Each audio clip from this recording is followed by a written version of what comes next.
Bonjour à tous, voici votre journal. Les travaux de l'agence foncière rurale AFOR, salués par des experts de la Banque mondiale. Ils ont été reçus la semaine dernière par le ministre d'État, ministre de l'Agriculture et du Développement rural, Kobena Kwasi Adjoumani. On voit cela avec Jean-Louis Gbango. Entamée depuis le 1er février, la mission de la Banque mondiale sur le projet d'amélioration et de mise en œuvre de la politique foncière rurale de Côte d'Ivoire, PAMOFOR, s'est achevée ce vendredi avec un satisfecit. Les experts ont salué les progrès réalisés par la Côte d'Ivoire dans le processus de sécurisation de la propriété foncière rurale. L'AFOR a réussi à débloquer le compteur des certificats fonciers qui était longtemps à l'arrêt en Côte d'Ivoire. Maintenant en Côte d'Ivoire, il y a près de 25 000 certificats fonciers. C'est beaucoup, mais on sait qu'il y a énormément qui reste à faire si on regarde tout l'étendue du domaine foncier rural. C'est pour ça qu'on regarde ces résultats du PAMOFOR pour s'en inspirer, pour discuter avec le gouvernement et voir comment faire plus grand, plus vite et couvrir un maximum de régions dans les années à venir. Le projet est financé par la Banque mondiale à hauteur de 50 millions de dollars, soit près de 30 milliards de francs CFA. Et le satisfecit de ces experts ouvre la voie à un nouveau projet visant l'accélération de la délivrance des actes de sécurisation des droits fonciers dans le domaine rural. En effet, la maîtrise des questions liées au foncier est un préalable à un développement harmonieux de tout pays. Il s'agit donc d'insister sur la nécessité pour la Côte d'Ivoire de hisser au rang des priorités la sécurisation des droits fonciers ruraux dans tous nos programmes de développement. La phase d'expansion du projet d'amélioration et de mise en œuvre de la politique foncière rurale de Côte d'Ivoire est prévue pour cette année. Le défi de l'agence foncière rurale est de délivrer 37 000 certificats fonciers supplémentaires. Défi qui s'accompagne également de l'amélioration des conditions de vie des populations rurales et le développement économique local. Redonner fière allure au lac de la ville de Yamoussoukro, c'est l'objectif des travaux de réhabilitation entamés par l'État de Côte d'Ivoire. Le ministre de l'Environnement et du Développement durable, Jean-Luc Assis, s'imprègne justement de l'état d'avancement de ces travaux qui ont coûté environ 4 milliards à l'État de Côte d'Ivoire. Le point de Kader Sogodogo. Voici le nouveau visage des lacs jouxtant la résidence de feu le président Félix Houphouët-Boigny à Yamoussoukro.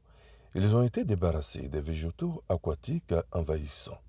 Les ordures ménagères qui se sont retrouvées là malencontreusement du fait de l'homme ont également été soustraites. Les crocodiles qui y vivent sont dans un environnement de charme. Sans trop s'approcher, on devine aisément qu'ils apprécient ce confort. En septembre 2022, en lançant les travaux de réhabilitation des lacs de Yamoussoukro, le ministre de l'Environnement et du Développement durable, Jean-Luc Assis, voulait en arriver là. Et les choses semblent aller dans le bon sens à l'issue de cette visite. Nous sommes satisfaits du travail qui a été fait. C'est vrai qu'il y a près de 13 lacs, mais sur les 13 lacs, qui représentent à peu près 230 hectares, nous avons pu traiter au jour d'aujourd'hui 110 hectares, qui représentent à peu près 5 lacs.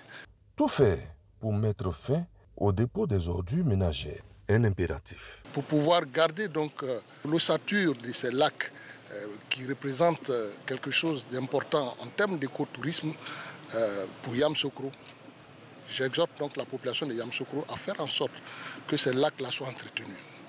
C'est vrai, nous avons nettoyé donc l'intérieur de ces lacs, mais les abords des lacs doivent être traités. Mais ça, c'est l'affaire des populations.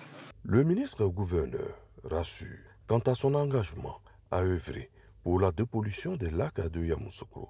Il va falloir mettre sur pied un programme d'assainissement de ces lacs-là et peut-être un peu plus de rigueur dans la façon dont les maquis sont installés, voir comment ils se débarrassent de leurs déchets, comment traiter, apporter une solution à ce problème-là.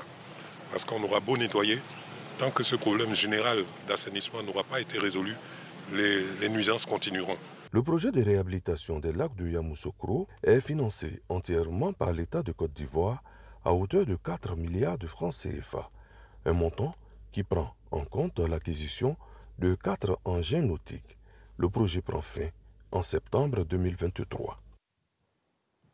Dans le reste de l'actualité, après le Parlement dit monocolore de 2019, le Bénin dispose depuis hier d'une Assemblée nationale pluraliste où l'opposition est représentée avec 28 élus sur 109. L'opposition s'est montrée incisive le premier jour. En revanche, la majorité lui concède très peu de place dans le bureau élu hier. L'armée américaine a abattu un nouvel objet en altitude, cette fois au-dessus du lac Huron, ont annoncé ce dimanche 12 février. 2 élus, derniers en date, de mystérieux objets volants qui ont placé les autorités des États-Unis et du Canada en état d'alerte. Merci à vous tous de votre attention. On se retrouve à 7 h pour un nouveau développement de l'actualité.